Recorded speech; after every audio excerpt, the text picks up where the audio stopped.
all these people here to see me die? Ah, this is a wicked world. I have not committed any crime. Those were the words of Joseph Ilobo as he was being led to the firing squad. Let me tell you about it.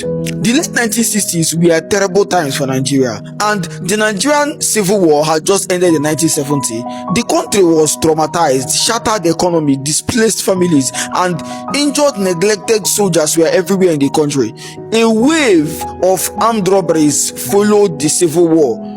When neglected soldiers returned home to nothing, no jobs, no rehabilitation process. These men have acquired weapon handling skills during the war, and very soon banditry became the order of the day, especially in Lagos. So the Nigerian military government at the time, under the regime of General Yakubu Gowon, signed the Robbery and Firearms Decree of 1970. It says that anybody that was found guilty of armed robbery would be executed by firing squad. Joseph Ilobo was said to be a simple trader by many accounts. Joseph Ilobo and Williams Alders, who was a military officer at the time, both of them were accused of robbing a woman identified as Alhaji Taibitu Opene of a loudspeaker and a record player worth just 320 naira. That is about 2,500 pounds at the time. It was serious money in the 1970s. Even tonight is still serious money.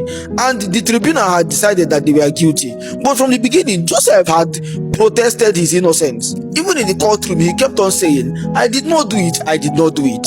But the tribunal believed the witnesses. They believed the testimony, believed that a loudspeaker and the record player were enough to put a man to death. On 24th July 1971, when Joseph was brought out of the Black Maria, he looked around at the over 30,000 people there at Lagos Bar Beach. He cried, "Are all these people here to see me die? Ah, this is a wicked world. I have not committed any crime."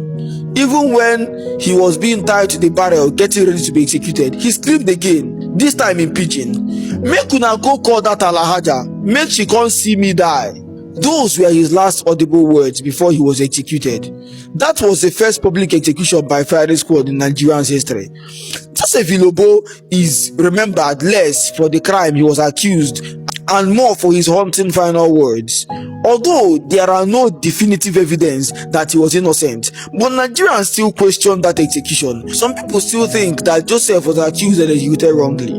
Now, the justice system is imperfect. It could be considered broken sometimes, so mistakes are bound to happen. And when the sentence is death, that mistake becomes a tragedy that can never be undone.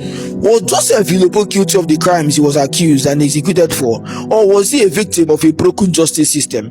Let me know what you think in the comments. I tell stories like this all the time. Follow me for more.